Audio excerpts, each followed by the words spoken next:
Hey guys, welcome back to our channel Legal Mindset Judiciary. So, in the last class, we were studying section 23, right? 23 subsection 2, which was earlier section 26 in Indian Evidence Act, right? तो जो first time इस lecture को देख रहे हैं आप सभी के लिए डिस्क्लेमर, भैया आपको क्या करना है, लेक्चर देखिए 23 का सबसेक्शन 2 का ये सेकंड पार्ट होने वाला है। फर्स्ट पार्ट ऑलरेडी मैं पढ़ा चुका हूँ। जो डायरेक्टली इस वीडियो को देख रहे हैं आप कृपया करके आप लास्ट लेक्चर देखिए पहले, तभी आपको इस चीज़ समझ में आएगा, क्योंकि इसमें सिर्फ केस लॉस के बारे में हम डिस्कशन करेंगे और इस लेक्चर में तुम्हारा जो सेक्शन 23 का 2 है वो ख़त्म हो जाएगा, इसको एंड कर देंगे। ठीक है, चलिए एक बार रिवाइज़ कर लेते हैं, उसके बाद आगे बढ़ेंगे। देखिए सेक्शन 23 हमने पढ़ा था, ठीक है। सेक्शन 23 जो है प्रेजेंटली भारतीय साक्ष्य अधिनियम में वो एक्चुअली पुराने तीन सेक्शंस को कवर करता है। 25, 26 एंड 27 पुराना वाला, जो कि नए एक्ट में जिसका नाम हो चुका है 23 का 1, 23 का 2 और 23 का प्रोवाइजो। ठीक है, तो 23 का 1 हमने पढ़ा था, जो कि सेक्शन 25 हुआ करता था। ये कहता था confession to the police officer. अगर कोई भी बंदा एक्यूज्ड जो है कन्फेशन करता है पुलिस ऑफिसर के सामने, तो उसके कन्फेशंस को हम रेलिवेंट नहीं मानेंगे, वो इरेलीवेंट हो जाएगा, इनवॉलेंट्री हो जाएगा। ठीक है, यानी उसको एडमिसिबल नहीं करेंगे, नॉट एडमिसिबल।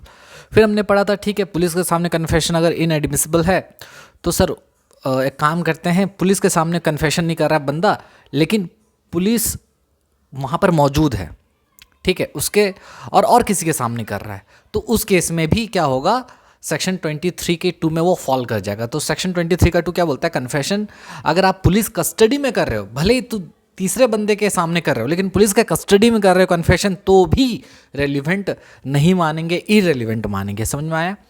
ठीक है। उसके बाद है सेक्शन 23 का प्रोवाइजो। ये एक्चुअली ये दोनों सेक्शन का दुश्मन है। सेक्शन 23 जो है, 23 का जो प्रोवाइजो है, ये जो है ये 23 का 1 और 23 का 2 का प्रोवाइजो है, क्या है, उसका दुश्मन है। यहाँ पर रेलिवेंट हो जाता है। क्या बोलता है, अगर पुलिस को कन्फेशन कर रहे हो और उसके वजह से कुछ कंसिक्वेंशियल डिस्कवरीज हो जाता है, तो उतना इन्फॉर्मेशन रेलिवेंट होगा। इसको बाद में पढ़ेंगे, बस एक बार रिवाइज करा रहा था मैं। ठीक है, चलिए। फिर हमने देखा था, इसको अच्छे से हमने समझा था कि देखो भैया, पुलिस को डायरेक्टली अगर कन्फेशन कर रहे हो तो ये इरेलीवेंट होगा, इससे ठीक है 23 का 1 में। फिर लेकिन मान लो बंदा क्या किया, और किसी के सामने क्या किया, तुम्हारा कन्फेशन किया, ठीक है, जो कि पुलिस ऑफिसर नहीं है लेकिन पुलिस कस्टडी में है, तो भी इसका कन्फेशन 23 के 2 से क्या हो जाएगा, हिट कर जाएगा, उस पर बार लग जाएगा। ठीक है, समझ में आया? लेकिन इसका एक एक्सेप्शन था, कन्फेशन कर रहे हो लेकिन मजिस्ट्रेट के इमीडिएट प्रेजेंस में कर रहे हो तो रेलिवेंट हो सकता है। ठीक है, इसका एक हमने चार्ट बनाया था, बहुत ही ईजी। इसका जो चार्ट है इसको समझ लेंगे तो हमारा सेक्शन इसमें ख़त्म हो जाएगा। हमने ये पढ़ा था, देखो एक बंदा है, ओके, ये एक्यूज्ड बंदा है, राइट। ये एक्यूज्ड जो है भैया, ये एक्यूज्ड बंदा है, ठीक है, ये पुलिस कस्टडी में है और ये कन्फेशन करता है। अगर एक्यूज्ड है, पुलिस कस्टडी में कन्फेशन करता है, अगर वो पुलिस को कन्फेशन करता है तो आपको पता है सेक्शन 23 का 1 अप्लाई हो जाएगा, यानी इरेलीवेंट हो जाएगा।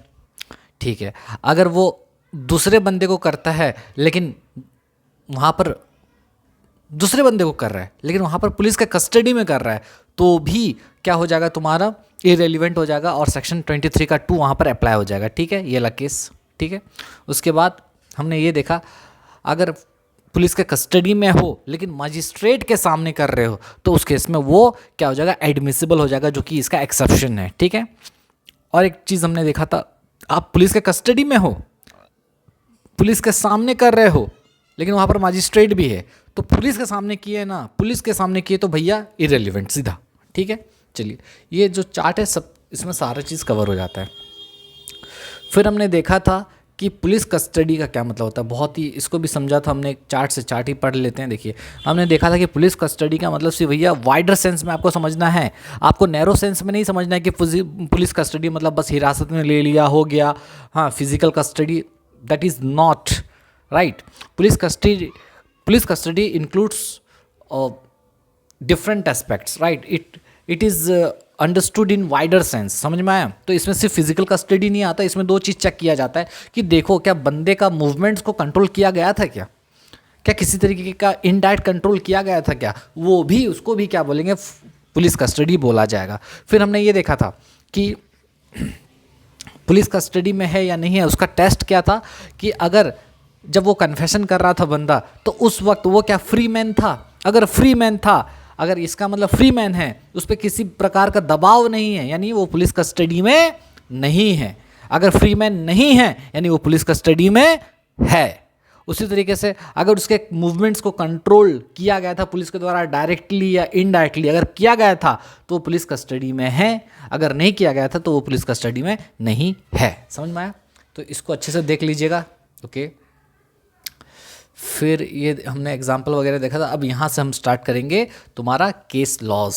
ठीक है, जो इम्पॉर्टेंट केस लॉज हैं तुम्हारा 23 का 2 को लेकर, यानी सेक्शन 26 को लेकर। ठीक है, चलिए सबसे पहला केस है एम्परर वर्सेस लेस्टर। ये बहुत ही इंपॉर्टेंट केस है और इसका एग्जांपल ऑलरेडी मैं पढ़ा चुका हूँ, एक छोटा एग्जांपल, मिनी एग्जांपल यही वाला।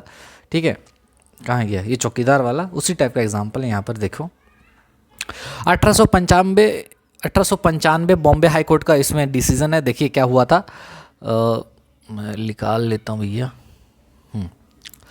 फैक्ट्स में देखो, a women was arrested by the police and was taken to a place on tonga. ठीक है, एक औरत को अरेस्ट किया जाता है पुलिस के द्वारा और उसको टोंगा में लेकर जाते हैं उसको पुलिस स्टेशन। ठीक है, फिर जाते जाते क्या होता है ना, उसकी फ्रेंड मिल जाती है। ठीक है, तो जो पुलिस वाला रहता है, the police officer in charge left the accused with her friend for some time. ठीक है, तो होता क्या है ना, जब उसको वुमेन को टोंगा में लेकर जाते रहते हैं तो उसकी फ्रेंड भी आ जाती है, वो भी बैठ जाती है टोंगा में। ठीक है, तो पुलिस वाला क्या करता है ना, दोनों को छोड़ देता है। ठीक है, कुछ टाइम के लिए, और वो चला जाता है कुछ काम से। ठीक है, और उसी समय जो एक्यूज्ड यानी जो औरत रहती है वो अपने फ्रेंड, अपनी बहनपा से क्या करती है, कुछ बातें कन्फेस करती है, अपने गिल्ट के बारे में कन्फेशन करती है। समझे कि नहीं? तो आप इमेजिन करो, ये पुलिस वाला है, चलो मैं बताता हूँ। ये पुलिस वाला है, राइट, और ये कौन है तुम्हारा, ये है तुम्हारा एक्यूज्ड जो कि लड़की है। ठीक है, इसकी ये एक्यूज्ड है, इसकी बहन, इसको बहन नहीं, इसकी सहेली मिल गई। यहाँ पर देखो बड़ा बड़ा बाल है, सहेली मिल गई। ये कौन है, ये बी है। सोचो, तो ए क्या करती है, जो एक्यूज्ड है बी को कन्फेस करती है। कब कन्फेस करती है? जब ये पुलिस ऑफिसर इन दोनों को अकेला छोड़ के चला जाता है। ठीक है, अब क्वेश्चन ये आ रहा है, ये जो कन्फेशन की है अपनी सहेली को, ये कन्फेशन को हम मानेंगे कि पुलिस कस्टडी में किया गया कन्फेशन है कि पुलिस कस्टडी में नहीं किया गया कन्फेशन है? मुझे बताओ, खुद से बताओ। ठीक है, तो यहाँ पर देखो जजमेंट क्या आया था। It was held that the confession was irrelevant. ये बोला गया कि कन्फेशन इररेलिवेंट माना जाएगा क्योंकि police custody was maintained in spite of the fact that the police officer was absent for some time. समझे कि नहीं? भले ही वो थोड़े समय के लिए अब्सेंट था, लेकिन ये माना जाएगा कि जो एक्यूज्ड थी वो पुलिस के कंट्रोल में थी। ठीक है, पुलिस के कस्टडी में थी। समझ में आया?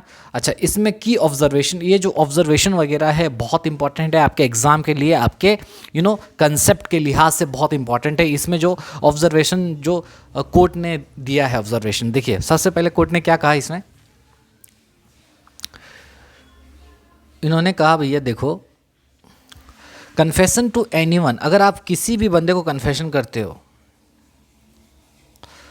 आप अगर किसी भी बंदे को कन्फेशन करते हो एक्सेप्ट मजिस्ट्रेट, मजिस्ट्रेट को छोड़ के किसी भी बंदे के सामने कन्फेशन करते हो, और तब करते हो जब आप पुलिस कस्टडी में हो, तो उस केस में इनएडमिसिबल होगा क्योंकि 23 का 2 का बार लग जाएगा। ये तो हमने पढ़ा। Okay, police control can be exercise in an open place. अब देखो, पुलिस कंट्रोल जो है भैया वो एक्सरसाइज हो सकता है ओपन प्लेस में।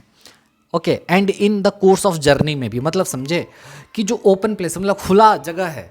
ठीक है, सिर्फ हम लोग क्या समझते हैं पुलिस कस्टडी मतलब एक लॉकअप में बंद कर दिया, वैन में बंद कर दिया, तो हम लोग उसको क्लोज्ड प्लेस के कंपैरिजन में समझते हैं, उस कॉन्टेक्स्ट में समझते हैं। लेकिन हमको उस कॉन्टेक्स्ट में नहीं समझना है, हमको ये समझना है कि भैया ओपन प्लेस में भी पुलिस का कंट्रोल हो सकता है। आप गार्डन में गए थे, पुलिस वहीं पर आ गया, ठीक है, आपको बोल दिया बेटा यहाँ से अगर निकला ना, बाहर में मेरे सभी ऑफिसर लोग हैं, सभी जितने भी मेरे कांस्टेबल और बाकी पुलिस ऑफिसर लोग खड़े हैं, तो भागने का ट्राई भी मत करना, फंसेगा तू, समझे।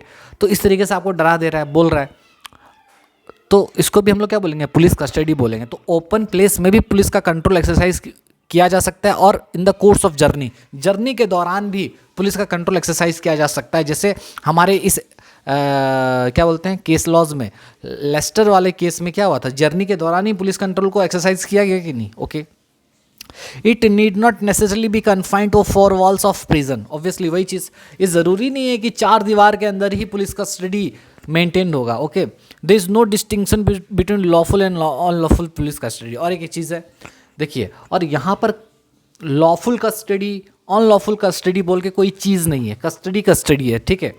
चाहे उसको आपको गलत तरीके से पुलिस ने रखा था या फिर लॉफुल तरीके से रखा था, दोनों ही इसमें कवर हैं। मतलब पुलिस कस्टडी अगर मैं बोलूं तो पुलिस कस्टडी में चाहे लॉफुल वाला पुलिस कस्टडी हो, अनलॉफुल पुलिस कस्टडी हो, दोनों ही आ जाएंगे, ठीक है। अच्छा, उसके बाद the custody also does not required immediate presence of police officer. और कस्टडी में और ये ज़रूरी नहीं कि कस्टडी का मतलब कि पुलिस वहाँ पर मौजूद हो, ज़रूरी भी नहीं है, ठीक है। तो कस्टडी तुम्हारा कैसा हो सकता है, एक्चुअल हो सकता है। एक्चुअल मतलब आपको हिरासत में ले लिया, गिरफ्तार कर दिया, आपको वैन में पकड़ कर ले गया, आपको चारों तरफ से घेर लिया, ये एक्चुअल कस्टडी है। और कस्टडी कभी कभी कंस्ट्रक्टिव भी होता है, बताया था आपको कंस्ट्रक्टिव, याद करो। कंस्ट्रक्टिव कस्टडी मतलब क्या, कंस्ट्रक्टिव कस्टडी मतलब आपको इनडायरेक्टली कंट्रोल कर रहा है आपके मूवमेंट पर, ठीक है। पुलिस माइट और might not in the immediate presence of the accused. Constructive में क्या होता है, कंस्ट्रक्टिव कस्टडी में क्या होता है, पुलिस आपके सामने नहीं रहता, हो भी सकता है नहीं भी हो सकता है, तो ठीक है। एक्यूज्ड के सामने जनरली आपके सामने नहीं रहता, आपको इनडायरेक्टली कंट्रोल करता है आपके मूवमेंट को, तो हम उसको बोलते हैं कंस्ट्रक्टिव कस्टडी। समझ में आया, ये हुआ। तो ये बहुत इंपॉर्टेंट केस था तुम्हारा, एम्परर वर्सेस लेस्टर, समझ में आया। तो इसमें क्या हुआ था, औरत टोंगा में जा रही थी, पुलिस वाला भी साथ में था, लेकिन पुलिस वाला उसको छोड़ देता है जब उसकी सहेली आ जाती है कुछ समय के लिए, और उसी समय वो अपने सहेली को अपना गिल्ट कन्फेशन करती है। तो उस कन्फेशंस को इनएडमिसिबल माना गया, ये माना गया कि वो पुलिस के कस्टडी में थी, ख़त्म। फिर दूसरा केस है state of Andhra Pradesh versus Gangula Satya Murthy, 1997 का केस है, सुप्रीम कोर्ट का जजमेंट है। देखिए इसमें क्या बोला गया, इसमें बोला गया the supreme court held that the word custody under section 26 Indian evidence act, जो कि अभी 23 का 2 हो चुका है, is to be understood in a pragmatic sense. आपको इसको प्रैग्मेटिक सेंस में समझना है। जब हम कस्टडी का बात करते हैं, सेक्शन 26 में जो वर्ड कस्टडी लिखा गया है पुलिस कस्टडी के बारे में, तो कस्टडी का मतलब आपको समझना है प्रैग्मेटिक सेंस में। प्रैग्मेटिक सेंस का मतलब होता है प्रैक्टिकल सेंस में समझना है, प्रैक्टिकली इसको समझना है आपको, मतलब नैरो सेंस में नहीं समझना है, टेक्निकल मीनिंग इसका नहीं समझना है, आपको प्रैक्टिकल हो के थोड़ा समझना है, ठीक है, ब्रॉड सेंस में समझना है। If the accused is with in the general surveillance of the police, अगर एक्यूज्ड जो है भाई, अगर एक्यूज्ड जो है वो जनरल सर्विलेंस में है पुलिस के, अगर पुलिस के कंट्रोल में है, सर्विलेंस में है, उसके निगरानी में है, तो भी हम उसको बोलेंगे कि वो कस्टडी में है, उसको कस्टोडियल सर्विलेंस बोला जाता है, ठीक है। कहने का ये मतलब है कि आपको अरेस्ट नहीं किया बंदा पुलिस वाला, आपको फिजिकल रिस्ट्रेंट नहीं किया, फिर भी ये माना जाए कि बंदा जो है पुलिस कस्टडी में है, समझे कि नहीं, क्योंकि आप पर वो निगरानी रख रहा है। तो इसमें यही बोला गया कि भैया कस्टडी का जब भी आप मीनिंग समझें तो प्रैग्मेटिक सेंस में समझिए, यानी ब्रॉडर सेंस में समझिए, प्रैक्टिकल सेंस में समझिए, ठीक है। अगर एक्यूज्ड अगर जनरल सर्विलेंस में भी अगर पुलिस के है, उसके निगरानी में है, ठीक है, वहाँ पर प्रेजेंट नहीं है, सीसीटीवी से कंट्रोल कर रहा है, माइक से कंट्रोल कर रहा है, किसी भी चीज़ से कंट्रोल कर रहा है, फिर भी हम उसको क्या बोलेंगे, कस्टोडियल सर्विलेंस बोलेंगे, और पुलिस कस्टडी में है माना जाएगा। If he makes any confession during that period, अगर बंदा उस वक्त कोई कन्फेशन करता है किसी भी बंदे के सामने जो पुलिस ऑफिसर नहीं है, then such confession will be hit by section 26। तो उस टाइम वो जो कन्फेशन होगा 26 से हिट कर जाएगा, क्या कर जाएगा, हिट कर जाएगा। हिट कर जाएगा मतलब सेक्शन 26 लग जाएगा, और 26 अगर लग गया तो भैया क्या हो जाएगा, तुम्हारा इरेलीवेंट हो जाएगा। And the custody need not necessarily be the post arrest custody, ठीक है। और कस्टडी का ये मतलब नहीं है कि सिर्फ पोस्ट अरेस्ट कस्टडी हो, ठीक है, बस इतना आपको बस पढ़ना है, इसमें ज़्यादा चीज़ें इसमें इंपॉर्टेंट बात आपको याद रखने वाला ये है कि state of AP versus Gangula Satyamurthy वाले केस में सुप्रीम कोर्ट ने कहा कि कस्टडी का जो मीनिंग आपको समझना है वो प्रैग्मेटिक सेंस में समझना है, ये इसका क्रक्स है इस, ठीक है। और कस्टोडियल सर्विलेंस को भी पुलिस कस्टडी माना जाएगा, बस ओके। अब देखिए और एक केस है किशोर चंद वर्सेस हिमाचल प्रदेश का है, किशोर चंद वर्सेस हिमाचल प्रदेश 1990, ठीक है, सुप्रीम कोर्ट, ठीक है। अब हुआ क्या था देखिए, where the accused was handed to a village pradhan, एक एक्यूज्ड को क्या किया जाता है, जो गांव का मुखिया होता है उसको हैंड ओवर कर दिया जाता है एक्यूज्ड को पकड़ के, and left to get some work done. एक पुलिस वाला क्या करता है ना, एक्यूज्ड को पकड़े रहता है, जब लेके जाता रहता है पुलिस स्टेशन, बीच में गांव आ जाता है, तो गांव जब आता है तो गांव के मुखिया को पुलिस वाला बोलता है कि भैया नहीं, बोलता है कि मुखिया जी थोड़ा इसको संभालिए, हम थोड़ा आते हैं काम करके पड़ोस वाले गांव से। So even though the accused is not in the actual presence of police officer, हालांकि एक्यूज्ड जो है पुलिस के एक्चुअल प्रेजेंस में नहीं है, but he will be held to be in his constructive custody, तो ये माना जाएगा कि वो कंस्ट्रक्टिव कस्टडी में था। And any confession made by him to village pradhan will not be proved against him, और कोई सा भी कन्फेशन अगर वो विलेज प्रधान को करता है तो उसके अगेंस्ट में प्रूव नहीं होगा, ठीक है, खत्म। ये था किशोर चंद का भी केस इसी में था। अच्छा, और एक केस है NCT of Delhi versus Navjot Sandhu 2005 supreme court. तो NCT of Delhi versus Navjot Sandhu का केस है 2005 का सुप्रीम कोर्ट का। इसमें क्या जजमेंट आया था देखिए, इसमें बोला गया भैया अगर आप टीवी वाले या फिर प्रेस कॉन्फ्रेंस में स्टेटमेंट्स अगर देते हो, ठीक है, बाय द एक्यूज्ड अगर कोई स्टेटमेंट्स देता है टेलीविज़न वालों को या फिर प्रेस वालों को, वो भी पुलिस के प्रेजेंस में देता है, and in the police custody were inadmissible. The statement made to TV and the press by the accused person in the presence of police and in police custody were inadmissible. बोला जा रहा है कि भले ही आप टीवी वालों को, press वाले को स्टेटमेंट्स अगर दे रहे हो और पुलिस भी वहाँ पर मौजूद है, तो उसको क्या माना जाएगा, उसको माना जाएगा कि आपने पुलिस कस्टडी में दिया है, वो भी इनएडमिसिबल होगा, बस, ठीक है। चलिए, राम सिंह का एक तो अच्छा ज़बरदस्त केस है, फिर है, हाँ थोड़ा सा लेंदी है। चलिए, ये समझ में आया, state of NCT of Delhi versus Navjot Sandhu का केस समझ में आया। इसमें थोड़ा सा मेरे को ना एक चीज़ लग रहा है कि कुछ मिस्टेक नहीं, कुछ ये भाई तो माइक ख़राब नहीं हो जाना यार, नहीं तो फिर प्रॉब्लम होगा। थोड़ा सा रुको, मैं एक चीज़ देख ले रहा हूँ यहाँ पे, थोड़ा कहाँ गया, एनसीटी ऑफ दिल्ली,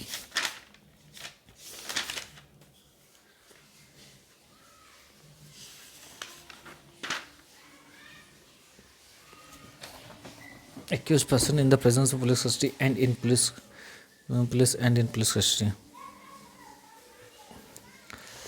थोड़ा सा रुक जाओ भाई, थोड़ा सा मैं एक चीज़ थोड़ा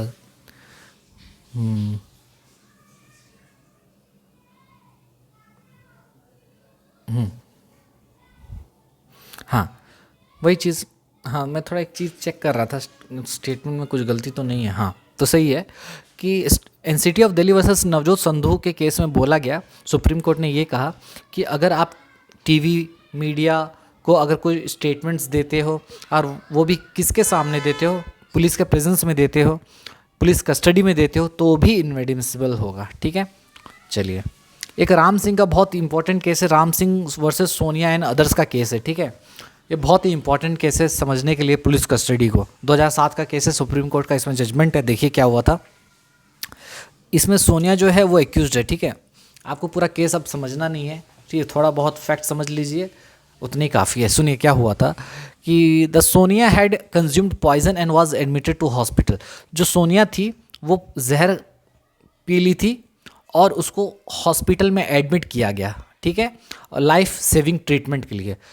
ये एक्यूज्ड है, जो लड़की है वो सोनिया, वो एक्यूज्ड है, वो पॉइजन कंज्यूम कर ली थी, उसको हॉस्पिटल में एडमिट किया जाता है इसका ट्रीटमेंट के लिए, ठीक है। From the moment of admission until discharge, जब उसको एडमिट किया जाता है, जिस वक्त उसको एडमिट किया जाता है उस वक्त से लेकर उसके डिस्चार्ज होने तक एक भी पुलिस वाला उसके पास नहीं था, ना ही नियर बाय एरिया में था, ना ही हॉस्पिटल के बाहर था, ना ही हॉस्पिटल के रूम में था, कहीं पर भी नहीं था। Police did not even visit frequently, ना ही पुलिस लोग क्या किए वहाँ पर विजिट किए, ठीक है। मतलब ना ही पुलिस वहाँ पर आया, ना ही हॉस्पिटल का जो नियर बाय एरिया है, जो विसिनिटी है वहाँ पर आया, ठीक है, ना ही पुलिस फ्रीक्वेंटली वहाँ पर विजिट किया हॉस्पिटल, ठीक है, समझ में आया।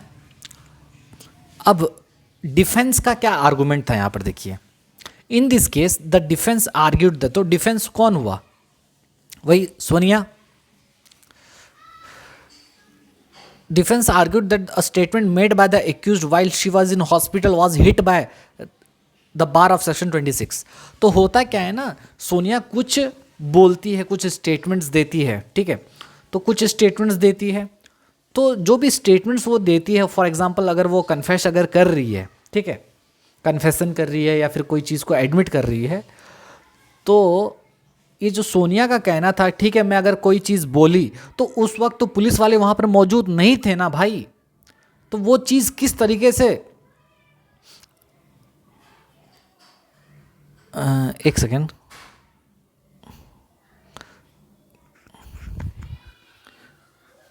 अच्छा एक सेकेंड, थोड़ा सा रुको। प्रॉब्लम यही होता है, थोड़ा कुछ दिन पहले पढ़ के लिखता हूँ, फिर उसके बाद थोड़ा सा रुको।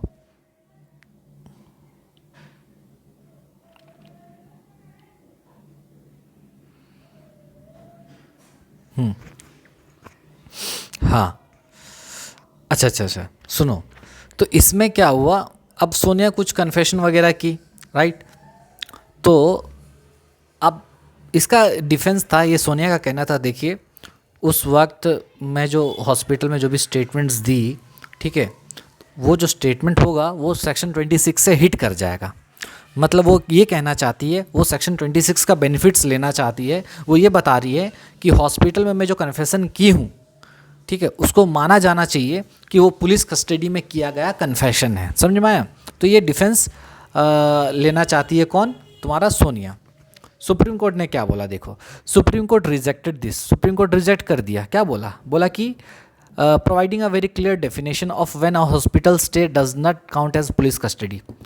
तो सुप्रीम कोर्ट ने बोला कि देखिए कब हम एक हॉस्पिटल स्टे को पुलिस कस्टडी नहीं बोलेंगे, मतलब सुप्रीम कोर्ट इस बात के उसके बाद को क्या कर दिया, रिजेक्ट कर दिया। वो सेक्शन 26 का बेनिफिट्स उठाना चाहती थी, एक्चुअली कन्फेशन कर दी होगी, अगर कन्फेशन अगर कर दी तो वहाँ पर पुलिस वाले थे नहीं, पुलिस वाले अगर नहीं थे तो पुलिस कस्टडी में नहीं थी, यानी उसका बोला गया कन्फेशन जो होगा रेलिवेंट हो जाएगा। अब वो बोल रही है नहीं, रेलिवेंट नहीं होना चाहिए, ठीक है, क्योंकि उसको वो सेक्शन 26 उसमें लग जाएगा, माना जाएगा कि पुलिस कस्टडी में थी। तो सुप्रीम कोर्ट ने रिजेक्ट कर दिया ये बोल के कि देखो भाई, कब हॉस्पिटल स्टे को हम लोग पुलिस कस्टडी नहीं बोलेंगे, उसके लिए कुछ गाइडलाइंस उन्होंने दिया। कौन, सुप्रीम कोर्ट। सुप्रीम कोर्ट क्या बोला, देखो, बोला कि देखो ये सब केस में हम हॉस्पिटल के स्टे को पुलिस कस्टडी नहीं काउंट करेंगे। कब, जैसे lack of surveillance. For the wide sense of custody to apply, there must be some control. In Sonia's case, she was admitted for poisoning treatment, but there was no police officers guarding her room or the hospital vicinity. समझे कि नहीं। तो for the wide sense of custody to apply, ठीक है, there must some police control. Obviously, अगर custody का आप benefits लेना चाहते हो तो आपको तो बताना पड़ेगा ना कि पुलिस का कंट्रोल वहाँ पर था। लेकिन आपके केस में पुलिस वाले कभी आए ही नहीं, ना ही रूम देखने आए, ना ही झांकी मारने आए आपको, तो कैसे बोल सकते हो। तो यहाँ पर सर्विलेंस नहीं था, पहला चीज़। तो हॉस्पिटल में सर्विलेंस नहीं था, लैक ऑफ सर्विलेंस, पुलिस लोग आए नहीं थे। दूसरी बात, no restriction by the police, her inability to move was due to her medical condition. वो इसीलिए वहाँ से नहीं भाग पाई क्योंकि मेडिकल कंडीशन की वजह से, ना कि वहाँ पर not because of any police order और सर्विलेंस, ना कि डर के मारे कि पुलिस लोग बाहर तो हैं इस वजह से नहीं, ठीक है। तो वहाँ पर कोई रेस्ट्रिक्शन नहीं था पुलिस का, वो जो इनएबिलिटी टू मूव था वो मेडिकल कंडीशन के वजह से था, ना कि सर्विलेंस के वजह से। रिजल्ट। तो since she was not in constructive custody, supreme court ने कहा वो कंस्ट्रक्टिव कस्टडी में नहीं थी, इसीलिए उसका जो स्टेटमेंट्स होगा, उसका जो कन्फेशन होगा, जो वो उस वक्त दी थी कब हॉस्पिटल में, उसको एक्स्ट्रा जुडिशियल कन्फेशन माना जाएगा and were held to be admissible, और उसको हम लोग एडमिसिबल बोलेंगे। ओ माय गॉड, समझे क्या हुआ?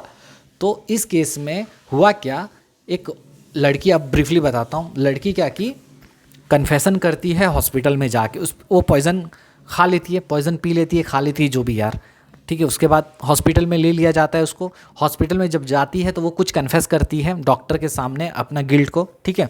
जो कन्फेस करती है बाद में उसको पता चलता है कि अरे भाई मैं क्या बोल दी। अब वो बोलती है नहीं नहीं नहीं, मैं सेक्शन 26 का मैं बेनिफिट्स लेना चाहती हूँ। हॉस्पिटल में मैं जो कन्फेशन की थी उसको मानिए कि पुलिस के सामने दिया गया कन्फेशन है, ठीक है, क्योंकि मुझको लग रहा था पुलिस वाले बाहर हैं, मैं डर के मारे दे दी थी कन्फेशन। नहीं, सुप्रीम कोर्ट ने कहा नहीं भाई ऐसा नहीं चलेगा। देखो, आप हॉस्पिटल स्टे को पुलिस कस्टडी ऐसे ही नहीं बोल सकते, खासकर इस सारे सिचुएशन में। तो पहला सिचुएशन सुप्रीम कोर्ट ने कहा अगर सर्विलेंस है ही नहीं पुलिस का तो आप कैसे बोलोगे कि पुलिस का कस्टडी है? पुलिस लोग आपको देखने भी नहीं आए, ना ही यहाँ पर नियर बाय एरिया में थे, तो पुलिस कस्टडी में आप नहीं थे। ना ही पुलिस का कोई रेस्ट्रिक्शन था, आप यहाँ से बाहर तक चल भी नहीं पा रहे थे। आप इसलिए नहीं चल पा रहे थे क्योंकि आपका मेडिकल कंडीशन की वजह से, ना कि आप डर रहे थे पुलिस से। तो इसीलिए हम ये मानेंगे कि आप पुलिस के कंस्ट्रक्टिव कस्टडी में नहीं थे, यानी आपका बोला गया स्टेटमेंट्स को, कन्फेशंस को हम क्या मानेंगे? एक्स्ट्रा जुडिशियल कन्फेशन मानेंगे, क्योंकि ऑब्वियसली डॉक्टर के सामने आपने किया है, तो एक्स्ट्रा जुडिशियल कन्फेशन मानेंगे और उसको एडमिसिबल भी मानेंगे। समझ में आया? ओके, ये था सोनिया का case.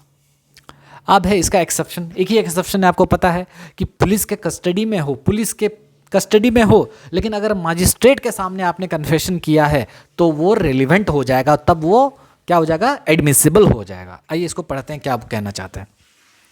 The only exception to section 23 का 2,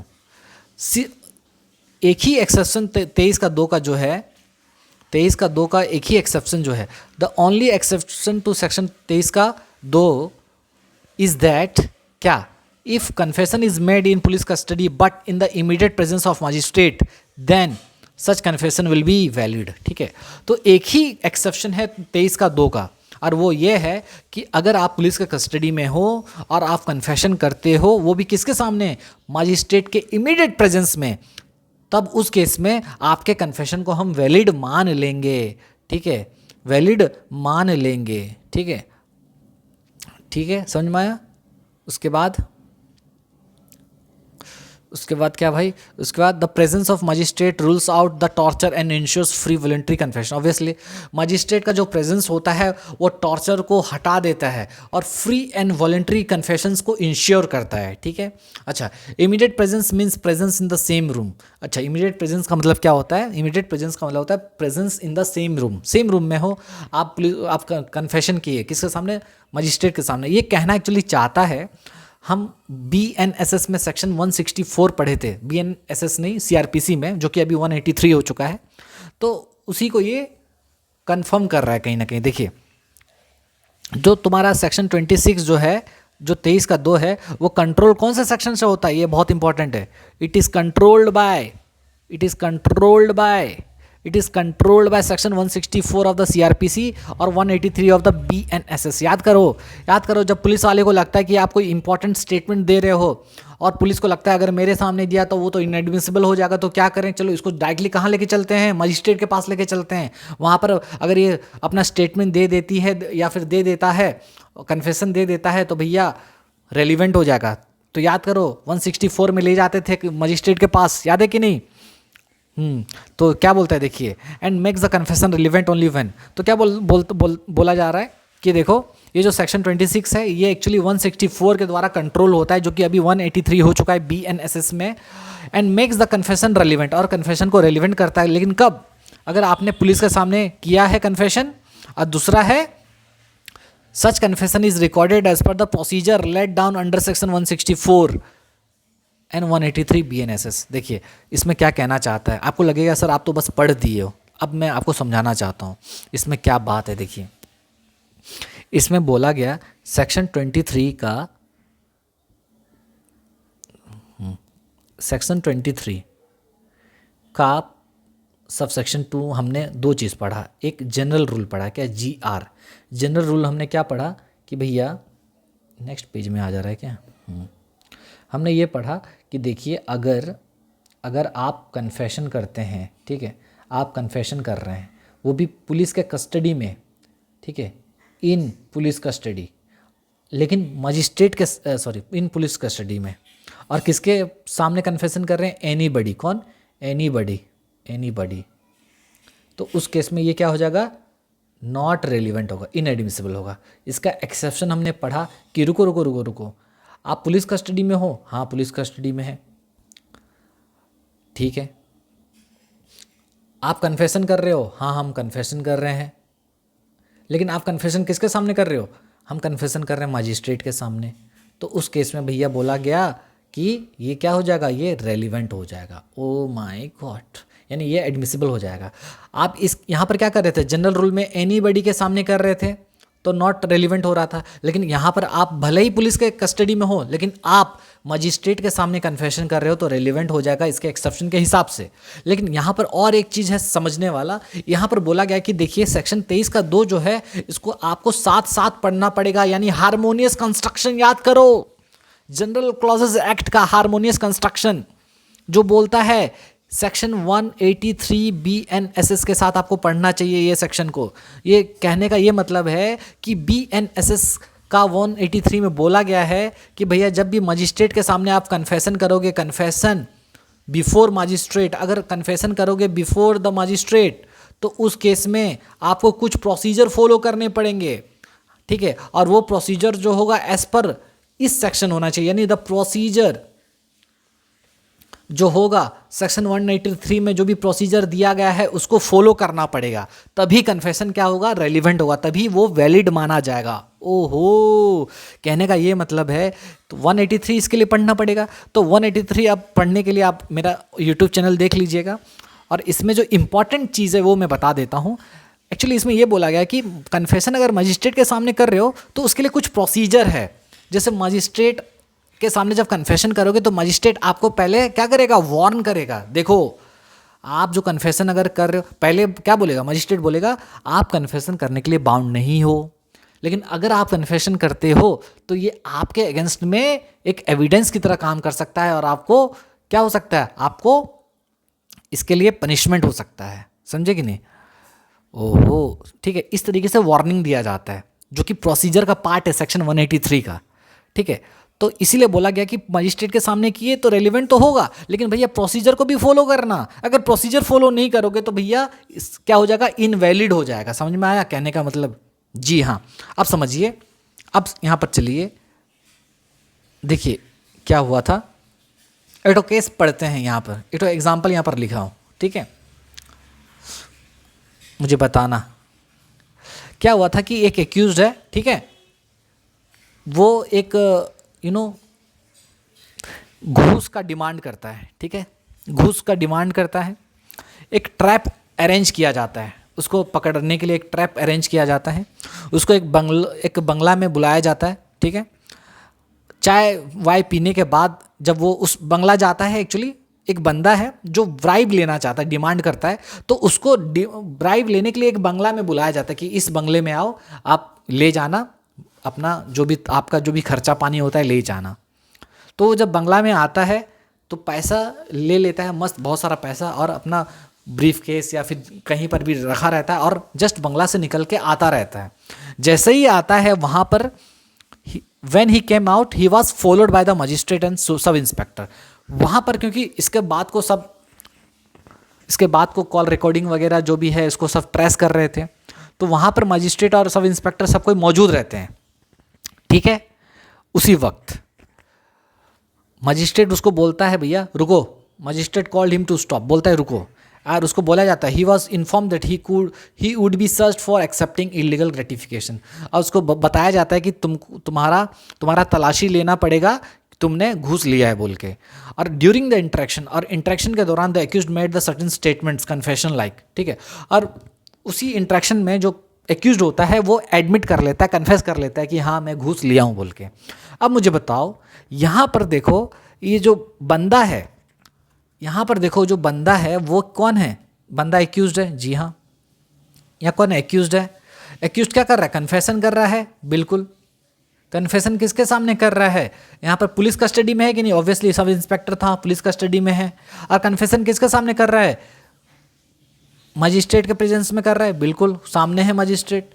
तो क्या इस कन्फेशन को रेलिवेंट मानेंगे? बताओ मुझको, इस कन्फेशन को रेलिवेंट मानेंगे या नहीं मानेंगे? बताओ, मजिस्ट्रेट के सामने कर रहा है तो कायदे से, जनरल रूल के हिसाब से तो रेलिवेंट होना चाहिए, लेकिन रेलिवेंट नहीं होगा। क्यों? क्योंकि यहाँ पर एक इम्पॉर्टेंट बात है, वो है तुम्हारा सेक्शन 183 का, जो कि ये कहता है कि आपको प्रोसीजर फॉलो करना पड़ेगा। यहाँ पर कोई प्रोसीजर फॉलो हुआ है? बताइए मुझे। सेक्शन 183 में भैया प्रोसीजर फॉलो होता है, ठीक है। तो यहाँ पर आप सेक्शन 183 का तो प्रोसीजर फॉलो नहीं किए हो, ना उसको वार्निंग किए, ठीक है। ये ऐसा थोड़ी चलता है, ऐसा नहीं चलता है। तो इसीलिए सेक्शन, क्योंकि 183 का प्रोसीजर को यहाँ पर फॉलो नहीं किया गया, इसीलिए भले ही मजिस्ट्रेट के सामने यह कन्फेशन किया गया था, लेकिन इसको क्या माना गया? इररिलेवेंट माना गया, समझे। तो देखिए, if the statements are treated as confession to the police officer, is it admissible? तो यहाँ पर बोला गया, देखो भैया, they are inadmissible as they are hit by section 23 का 1. Whether the presence of magistrate makes it admissible, even if the confession is made in the immediate presence of magistrate, it will be inadmissible if the procedure under section 164 CRPC is not followed. अगर आप CRPC का जो procedure है 164 का अगर उसको follow नहीं करते हो, यहाँ पर उसने वार्न किया क्या? वार्न भी नहीं किया, तो ये सब प्रोसीजर तो इसका मतलब फॉलो नहीं हुआ। अगर फॉलो नहीं हुआ तो क्या होगा? इनएडमिसिबल हो जाएगा, ठीक है। So in the given case procedure under section CRPC 164 CRPC was not followed and the mere presence of magistrate is not sufficient, proper recording and safeguards under section 164 mandatory. तो इसमें वही बोला गया भैया, देखो अगर आप मजिस्ट्रेट के सामने भले ही कन्फेशन कर रहे हो तो रेलिवेंट होने के लिए कुछ और भी दूसरे रूल्स को आपको चेक करना पड़ेगा, जैसे 164 का प्रोसीजर को फॉलो करना पड़ेगा, जो कि अभी सेक्शन 183 हो चुका है। तो यानी 183 का प्रोसीजर को फॉलो करोगे ही तभी क्या होगा? वो कन्फेशन रेलिवेंट होगा। समझ में आया? वही बात को बोला गया यहाँ पर हमारा कहर सिंह के केस में। देखिए, कहर सिंह के केस में वही बात को रिपीट किया गया।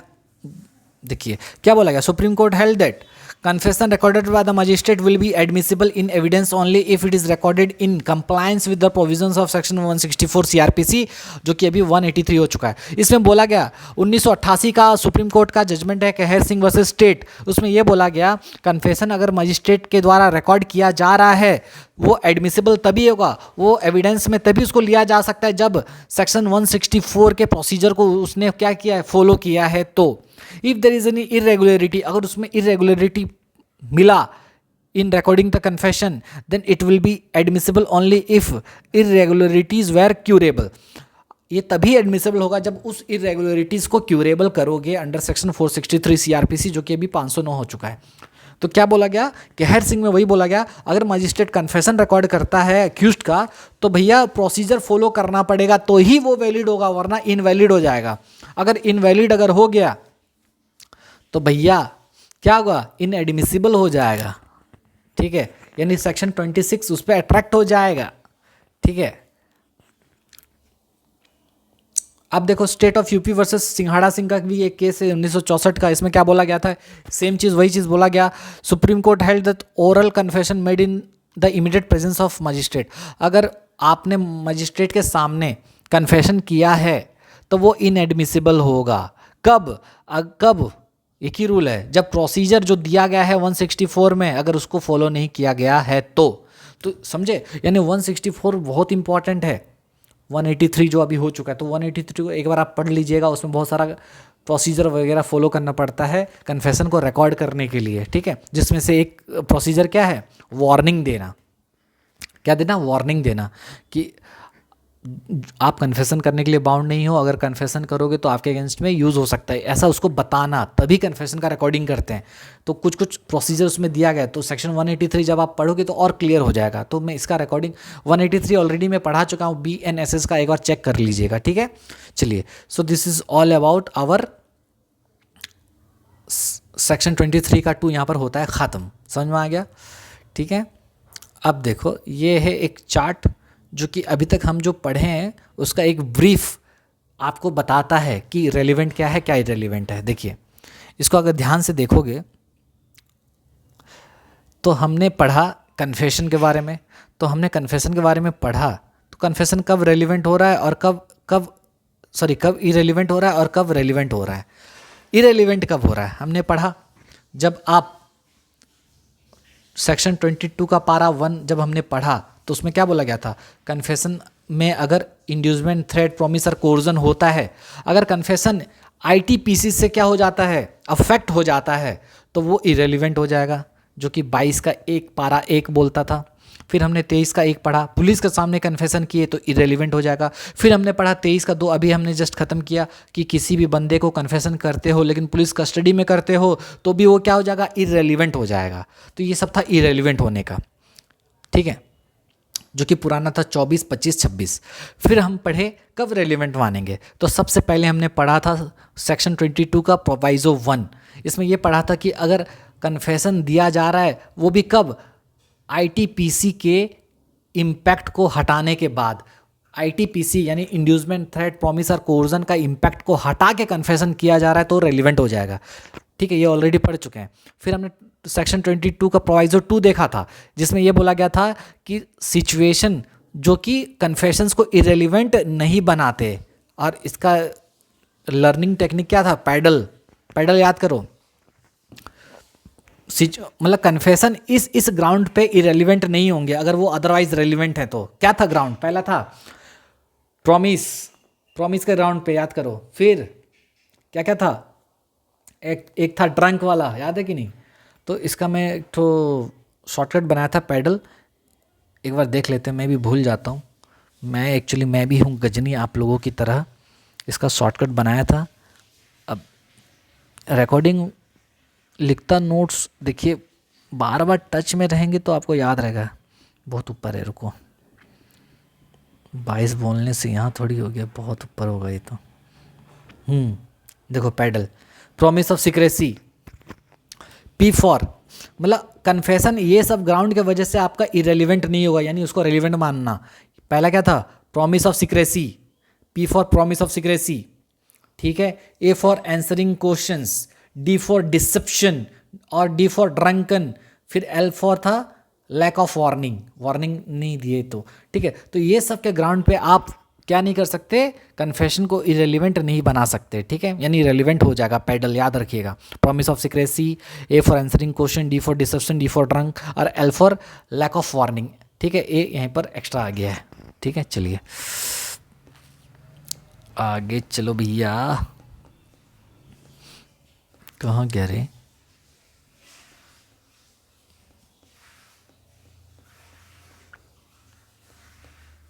अरे आना यार। तो क्या मैं बोला, ऐसा सिचुएशंस जो कन्फेशंस को इरेलीवेंट नहीं बनाते, जैसे paddle, P for promise of secrecy, फिर A for answering question, D for क्या था, D for deception, D for drunkenness और A तो कुछ नहीं था, L फॉर था क्या, लैक ऑफ वार्निंग। इस वजह से आपका कन्फेशन इरेलीवेंट नहीं होगा। और एक है लास्ट जो हम पढ़ेंगे नेक्स्ट लेक्चर में, 23 का प्रोवाइजो, सेक्शन 23 का प्रोवाइजो, जो लास्ट पार्ट है सेक्शन 23 का। हमने पढ़ा था ना कि सेक्शन 23 को 3 हिस्से में बांटा गया है, एक है 23 का 1, 23 का 2 और 23 का प्रोवाइजो। 23 का प्रोवाइजो हम पढ़ेंगे, जो बोलता है अगर पुलिस को कन्फेशन दिए हो और उसके बाद कुछ डिस्कवरी हो जाता है तो उतना इन्फॉर्मेशन रेलिवेंट होगा, जो कि 27 हुआ करता था ये पहले, ठीक है। तो ये है एक चार्ट जो कि आपको बताता है कि कन्फेशन कब रेलिवेंट होता है और कन्फेशन कब इरेलीवेंट होता है, ठीक है। चलिए मिलते हैं नेक्स्ट क्लास में। मुझे बताइएगा कि ये क्लास आपको कैसा लगा, और कमेंट बॉक्स में जब तक आप देखिए कमेंट नहीं करोगे तो मुझको मोटिवेशन नहीं मिलेगा नेक्स्ट लेक्चर बनाने का, ठीक है। तो कमेंट कीजिए, बताइए लेक्चर आपको कैसा लगता है और कौन कौन से लेक्चर फ्यूचर में आपको चाहिए वो भी बताइएगा, ताकि मुझको एक आइडिया रहेगा कि भैया हाँ मेरा जो ऑडियंस है उसको ये पसंद है, इसका ज़रूरत है, ठीक है। चलिए मिलते हैं नेक्स्ट क्लास में, तब तक के लिए बाय, टेक केयर। मैं हूँ आपका दोस्त सैम और पढ़ते रहिए।